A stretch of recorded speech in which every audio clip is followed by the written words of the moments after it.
अपने अगले प्रश्न की, किसे एशिया की रोशनी कहा जाता है, यानी लाइट ऑफ एशिया किसे कहा जाता है? महात्मा गांधी को, गौतम बुद्ध को, अकबर को या माओ से तुंग को? तो जो लाइट ऑफ एशिया कहा जाता है डियर, वो कहा जाता है गौतम बुद्ध को। बी ऑप्शन एकदम करेक्ट है। अब गौतम बुद्ध, आपको बता दें कि गौतम बुद्ध का जो प्रिय शिष्य था उसका नाम आनंद था। कभी कभी एग्जाम में पूछ लेता है कि गौतम बुद्ध के प्रिय शिष्य का क्या नाम था, तो आप बताएंगे आनंद। और जब गौतम बुद्ध अपने घर से घर त्याग कर देते हैं तो उसको क्या कहा जाता है, ये भी एग्जाम में पूछा जाता है, तो आप नोट कर लीजिएगा। उसको हम कहते हैं महाभिनिष्क्रमण। महाभिनिष्क्रमण डियर, नोट डाउन कर लीजिएगा। बात करते हैं अपने अगले प्रश्न की, यूएनडीपी का पूरा नाम बताइए। United Nation Development Programme, United National Democratic Press, Union of North Developing Province या यूनियन नेशनल डेम प्रोग्राम? तो बता दें जो यूएनडीपी का फुल फॉर्म है वो है यूनाइटेड नेशन डेवलपमेंट प्रोग्राम, यानी कि ए ऑप्शन एकदम करेक्ट है। अब यूएनडीपी का हेडक्वार्टर कहाँ है, तो आप बताएंगे कि नैरोबी केन्या में यूएनडीपी का मुख्यालय है डियर, नोट डाउन कर लीजिएगा।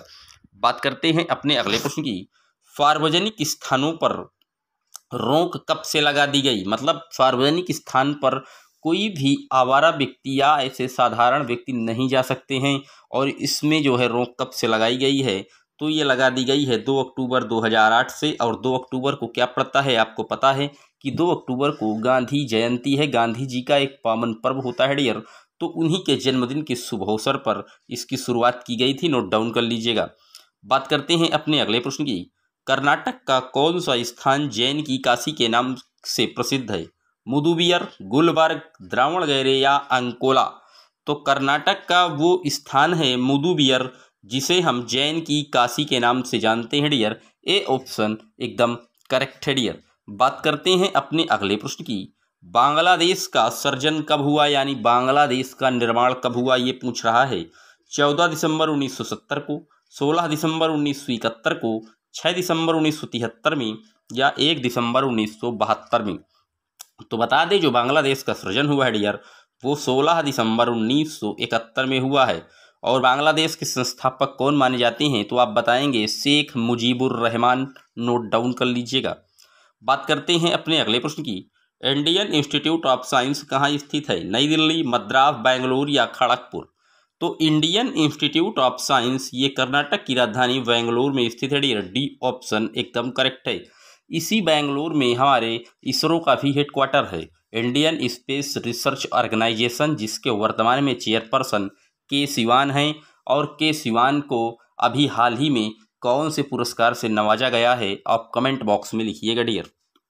बात करते हैं अपने अगले प्रश्न की, अल्फांसो क्या है? गुलाब की एक किस्म, सेब की एक किस्म, आम की एक किस्म या अंगूर की एक किस्म? तो अल्फांसो डियर एक आम की किस्म होती है, नोट डाउन कर लीजिएगा। डी ऑप्शन एकदम करेक्ट है, आम। बात करते हैं अपने अगले प्रश्न की, व्हाइट हॉल क्या है? अमेरिका के राष्ट्रपति का कार्यालय, अंग्रेजी सरकार का कार्यालय, अमेरिका के राष्ट्रपति का निवास या ब्रिटिश महारानी का ग्रीष्मकालीन निवास? तो जो व्हाइट हॉल है डियर, ये अंग्रेजी सरकार का क्या है, एक कार्यालय है। बी ऑप्शन एकदम करेक्ट है डियर। बात करते हैं अपने अगले प्रश्न की, विश्व प्रसिद्ध मोनालिसा क्या है? चित्राकृत है, नृत्य शैली है, इनमें से कोई नहीं या नागपुर है? तो आपको पता है विश्व प्रसिद्ध जो मोनालिसा है ये एक चित्राकृति है डियर। ए ऑप्शन सही है। किसकी है, तो आप कहेंगे कि साहब ये लियोनार्डो दा विंची की है, नोट डाउन कर लीजिएगा।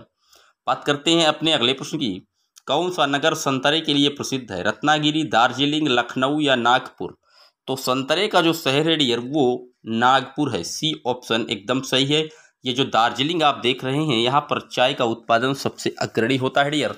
और दार्जिलिंग की चाय को 2004 में जीआई टैग से भी नवाजा गया था, जो कि भारत का सबसे पहला जीआई टैग प्राप्त करने वाली वस्तु थी। बात करते हैं अपने अगले प्रश्न की, साउथ ईस्टर्न कोलफील्ड लिमिटेड का मुख्यालय कहाँ है? कोरबा में, बिलासपुर, रायपुर या अंबिकापुर में? तो बता दें जो साउथ ईस्टर्न कोलफील्ड लिमिटेड का मुख्यालय है ये बिलासपुर में है। बी ऑप्शन एकदम सही है। बिलासपुर कहाँ पड़ता है, तो ये मैप में छत्तीसगढ़ में पड़ता है बिलासपुर। अब बात आई है छत्तीसगढ़ की, तो छत्तीसगढ़ के मुख्यमंत्री वर्तमान में भूपेश बघेल हैं और यहाँ की राज्यपाल अनुसुईया उइके हैं। और छत्तीसगढ़ का एक नेशनल पार्क है जो एग्जाम में बहुत पूछा जाता है डियर, उसका नाम है इंद्रावती, नोट डाउन कर लीजिएगा। बात करते हैं अपने अगले प्रश्न की। निम्नलिखित में सबसे प्राचीन कौन है? अजंता की गुफाएं, कुतुब मीनार, खजुराहो या ताजमहल? तो बता दें इनमें सबसे जो प्राचीन है वो तो अजंता की गुफाएं हैं, और अजंता की इस गुफा को 1983 में यूनेस्को ने अपनी साइट पर शामिल किया था, ये भी आप नोट कर लीजिएगा। बात करते हैं अपने अगले प्रश्न की। भारत में तथाकथित यूरोपीय फैक्ट्रियां थी, सुदृढ़ व्यापार स्थान, उत्पादन केंद्र, कस्बे या भंडार गृह? तो जो भारत में तथाकथित यूरोपीय फैक्ट्रियां थी डियर, वो एक भंडार गृह का काम करती थी। सी ऑप्शन एकदम करेक्ट है डियर। बात करते हैं अपने अगले प्रश्न की। कर्नाटक गांधी के नाम से प्रसिद्ध स्वतंत्रता सेनानी कौन है? रंगनाथ दिवाकर, कर्नाट सदाशिव, हांदेकर मंजापा या थागदुर रामचंद्र राव? तो कर्नाटक का जो गांधी कहा जाता था वो हांदेकर मंजापा को कहा जाता था डियर, तो डी ऑप्शन एकदम करेक्ट है डियर। बात करते हैं अपने अगले प्रश्न की। पाक स्ट्रेट या पाक जलडमरू मध्य कहाँ से सबसे नज़दीक है? क्या महाराष्ट्र से, तमिलनाडु से, उड़ीसा से या आंध्र प्रदेश से? तो बता दें जो पाक जलडमरू मध्य डियर वो तमिलनाडु से सबसे अधिक नज़दीक पड़ता है, बी ऑप्शन एकदम करेक्ट है। अब बात आई है तमिलनाडु की, तो बता दें तमिलनाडु का एक शहर है मदुरई, जिसे हम मंदिरों के शहर के नाम से जानते हैं डियर, नोट डाउन कर लीजिएगा, बहुत पूछा जाता है मदुरई कहाँ है, तो आप बताएंगे कि साहब ये तमिलनाडु में पड़ता है। बात करते हैं अपने अगले प्रश्न की। ब्रह्मांड का विस्फोट तारा किसे कहा जाता है? धूमकेतु को, उल्का तारा को, इनमें से कोई नहीं या अभिनव तारा को? तो जो ब्रह्मांड का विस्फोट तारा है डियर वो अभिनव तारा को कहा जाता है, सी ऑप्शन एकदम करेक्ट है डियर। बात करते हैं अपने अगले प्रश्न की। विश्व की 2/3 से अधिक टीन किस देश में उत्पादित की जाती है? टीन चीन, मलेशिया, नाइजीरिया या ब्राजील? तो आपको बता दें सबसे अधिक जो टीन का उत्पादन है वो चाइना ही करता है डियर, ए ऑप्शन एकदम करेक्ट है। बात करते हैं अपने अगले प्रश्न की। विश्व की सबसे गहरी झील का क्या नाम है? टिटिकाटा बोलीविया में, चाड दक्षिण अफ्रीका में, बैकाल रूस में या जिनेवा स्विट्जरलैंड में? तो बता दें जो विश्व की सबसे गहरी झील है डियर वो है बैकाल झील, और ये कहाँ है? ये रूस में है, सी ऑप्शन एकदम करेक्ट है। बात करते हैं अपने अगले प्रश्न की। बिहू नृत्य भारत के किस राज्य से संबंधित है? अंडमान निकोबार से, असम से, बिहार से, केरल से? तो बिहू जो नृत्य है डियर वो असम से संबंधित है, बी ऑप्शन एकदम करेक्ट है। बात करते हैं आज के अगले प्रश्न की। शारदा अधिनियम के अंतर्गत लड़कियों और लड़कों के विवाह की न्यूनतम आयु क्रमशः कितनी निर्धारित की गई है? 14 एवं 18 साल, 15 एवं 21 साल, 16 एवं 22 साल, 12 एवं 16 साल? तो जो शारदा अधिनियम एक्ट आया था डियर वो आया था कि लड़कियों की जो उम्र है वो 14 और लड़कों की जो है वो 18 साल निर्धारित की जाए, ए ऑप्शन एकदम करेक्ट है। बात करते हैं अपने अगले प्रश्न की। भारत में कौन सा जंतु लुप्त हो गया है? शेर, बाघ, चीता, तेंदुआ?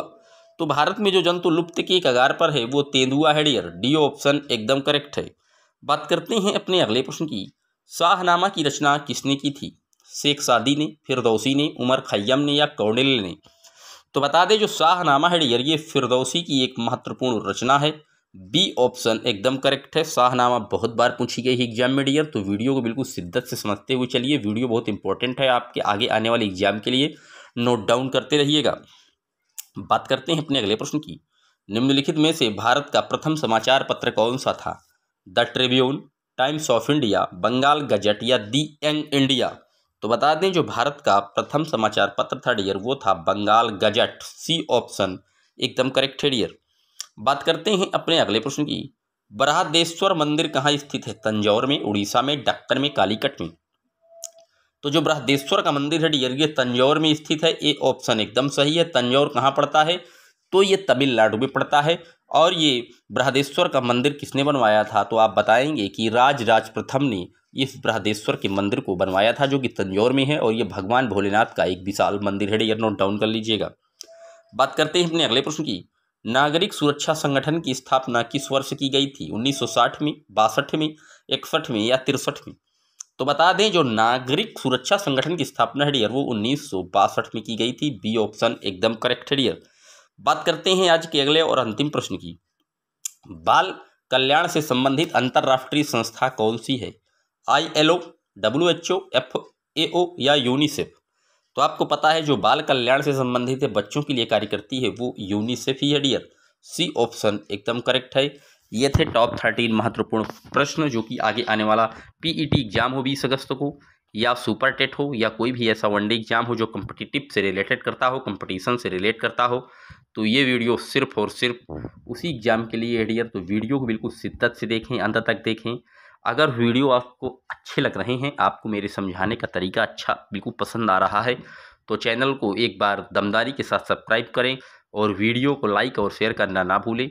मिलेंगे जल्द ही हम आपसे एक और वीडियो में, तब तक के लिए इजाज़त दीजिए। जय हिंद, जय Bharat. Thanks for watching my video.